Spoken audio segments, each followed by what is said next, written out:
Welcome back to Getting Started with Amazon FBA. And in this video, we are going to go through the process of setting up your seller account. Now, the first thing you're going to do is you are going to set up your Amazon account, and you are going to need one in order to start this process. You're not going to need any special designation like Amazon Prime. All you'll need is a regular free account with Amazon. So if you want to start that process, let's walk through it. Now, Amazon is going to give you a message that asks you if you are a new customer. And if you're a new customer, you want to go ahead and click the Start Here button.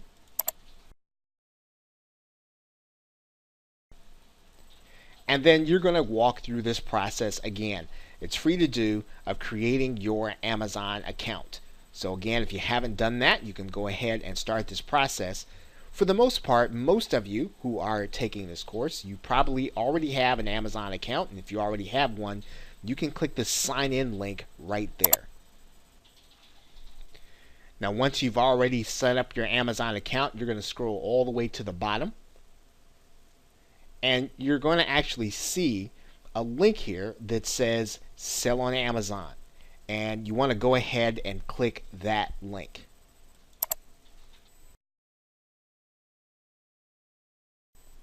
Now, when you come to this page, you're going to be given the opportunity to either sell as a professional or sell as an individual. In most cases, if you have more than 40 items in order to sell, or if you think you're going to have that many in a given month, you can go ahead and become a professional. If not, you can obviously sell as an individual. Now, in this case, we're going to go ahead and we're going to start selling as a professional, assuming that you're going to want to do more business than just 40 items. So go ahead and start with this link. And in fact, you'll see that Amazon actually gives you a free month as a professional. So let's go ahead and start there.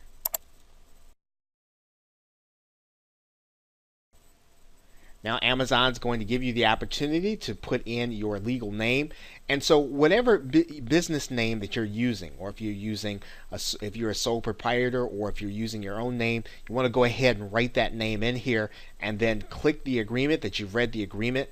And for the most part, you do want to read this agreement. Most of us don't when we go through these processes, but go ahead and read the agreement so that you know what these terms say, and then click Continue.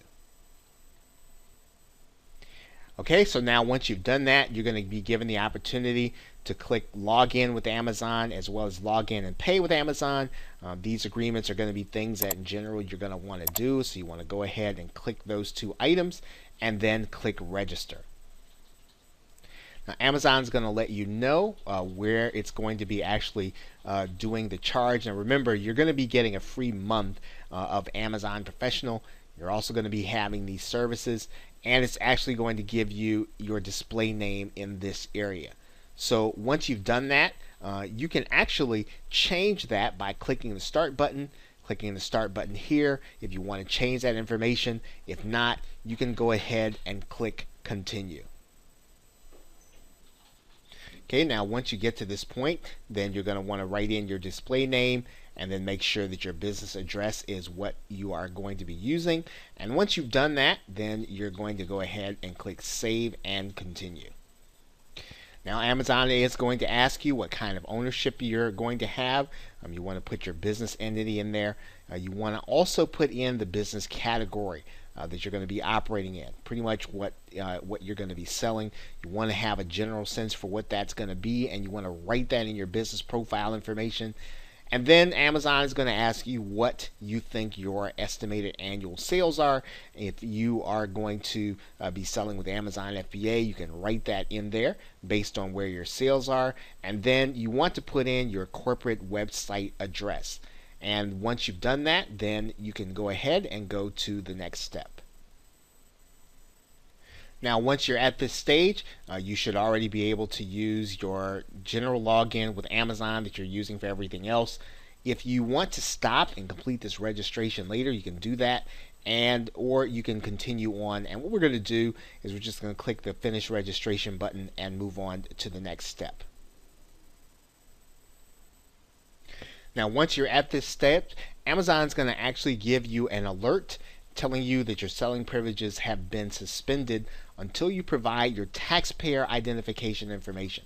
So they're going to actually give you a link to get started with that taxpayer information, and you want to go ahead and complete their self-service interview, get your tax documents uploaded, and then you will be ready to sell. Now, once you're at this step, then you'll see that that message has now gone away because we've set up our tax information.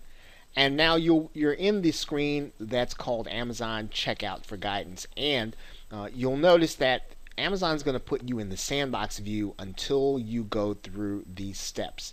So pretty much what you're going to be doing is updating your bank account, setting your shipping rates, and we're going to walk through a few of these steps briefly. And the most important thing here is what you're going to do is update your bank account information. All these other things are going to be dictated by what it is you're going to be selling and how you're going to be selling it. Amazon is going to ask you to integrate your checkout solution as well as your order management solution.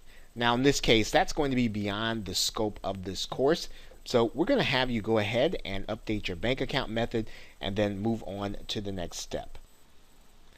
Now once you've configured all of the account settings set up for the sandbox, you're going to want to go ahead and go to the production area, because that is really where we're going to be operating in order to do business on Amazon FBA. So again, once you've gone through steps 1 through 5 and you've set up all the you've placed all your settings in motion, click switch to production.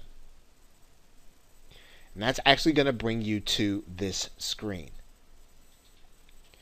Now you'll notice that we've got the verified bank account information. That's because we didn't actually enter anything in there.